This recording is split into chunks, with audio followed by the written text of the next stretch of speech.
السلام عليكم ورحمة الله وبركاته. أهلا بكم في حلقة جديدة على قناتكم طيور فوق السطح. يا رب تكونوا بألف خير وصحة وسلامة، ويا رب دايما مشاريعكم في تربية الطيور تكون ناجحة ومحققة ليكم كل اللي انتوا بتتمنوه. النهاردة جايين نتكلم عن خلطة قوية جدا جدا جدا للتخلص من دهون الطائر. وطبعا التخلص من دهون الطائر عن طريق الوقاية، ان هي تقي الطائر من تكون الدهون، وكذلك برضو عن طريق علاج المشكلة. لو الدهون دي متواجدة ومتراكمة عند الطائر فاحنا ممكن نحرقها عن طريق الخلطة دي وعن طريق الأعشاب اللي هنتكلم عنها النهاردة.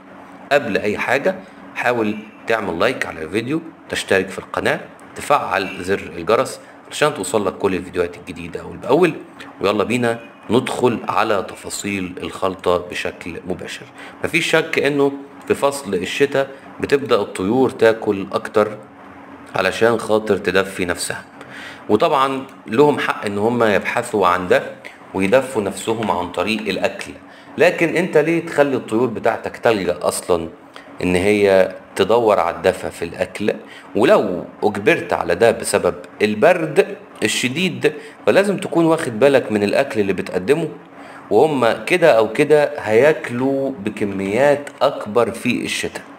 وما ينفعش تقلل لهم الكميات لان هم فعلا محتاجين ياكلوا كميات اكبر، لكن اللي ينفع ان انت وانت بتقدم ليهم الاكلات دي تقدم معاها اعشاب تحرق الدهون وتمنع تراكم الدهون، لان دي نقطة مهمة جدا جدا جدا وفيصلية وخطيرة.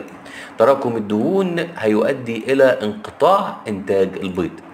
تراكم الدهون هيؤدي إلى انقلاب رحم.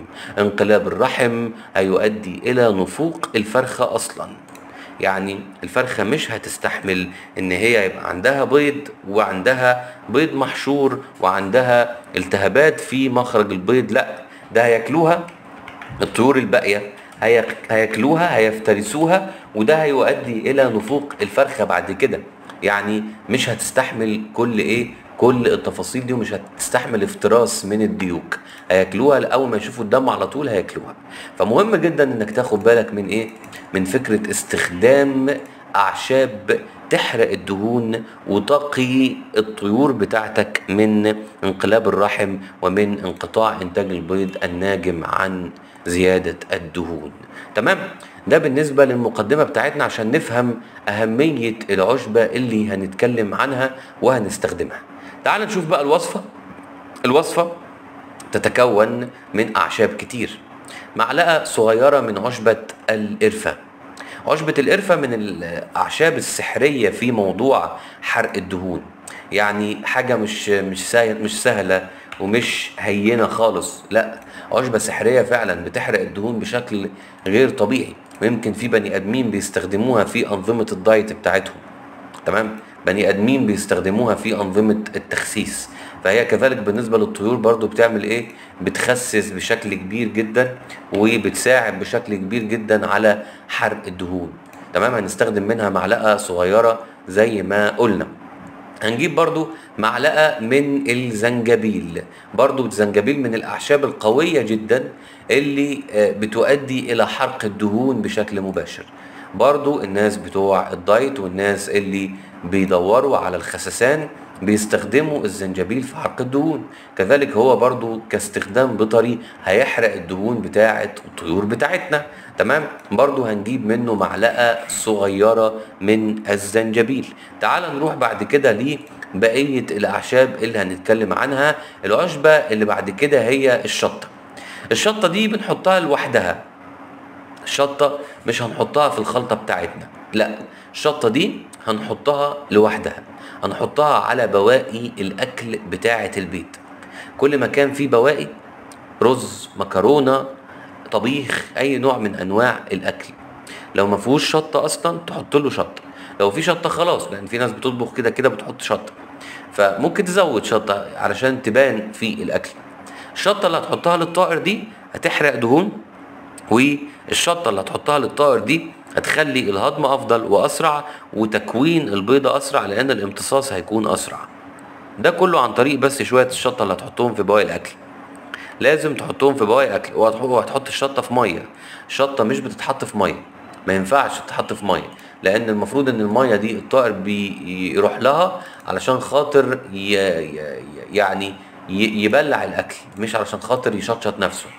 لازم تكون الميه رطبه حتى في الشتاء، حتى في الشتاء تكون الميه ما فيهاش اي نوع من انواع الحرقان او الشط او السخونه، لا تبقى فيها رطوبه كده ايه وسهله على الطائر.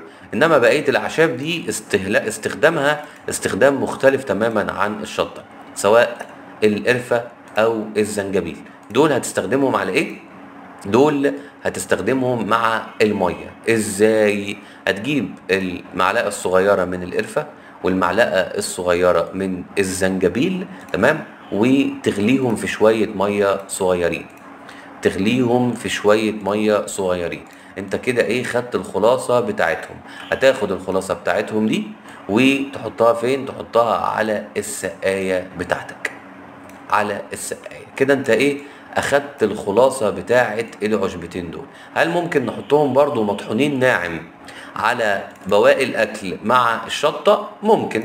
ممكن تريح دماغك خالص وتحط العشبتين دول مطحونين ناعم على بواقي الاكل مع الشطه، ولو اني افضل ان هم يتحطوا في السقايه دول تحديدا، لان الاعشاب دي اصلا لما بتتغلي على الميه فوائدها بتروح اسرع للطائر. انما ممكن تديها للطائر عن طريق ان انت تحطها في بواقي الاكل، ده جائز جدا برضو ومش هيعمل اي نوع من انواع المشاكل بالنسبة للطائر، تمام. فحضرتك تستخدم هذه الاعشاب، تمام، وهذه الاضافات مع الطيور بتاعتك علشان خاطر تعمل ايه؟ عشان خاطر تحرق الدهون بتاعة الطيور بتاعتك. الدهون تتحرق، حلو. ولو في كمان دهون عند مخرج البيض تتحرق، والدهون اللي عند مخرج البيض لما بتتحرق هتساعد الطائر بشكل كبير ان هو يبيض اكتر، ودورته الدمويه تكون شغاله اسرع او شغاله منتظمه بشكل انتظامي كويس، وصحه الطائر بشكل عام هتكون كويسه وافضل بكتير جدا. حاول تستخدم قدر الامكان اغلب الاعشاب لو مش كل الاعشاب اللي اتكلمنا عنها النهارده. فعلا هتضيف لك كتير، وفعلا هيكون تأثيرها على صحة الطائر وإنتاج الطائر تأثير واضح جدا، تأثير واضح. أنت هتدعي لي لما تستخدمها وبعد كده تشوف التأثير.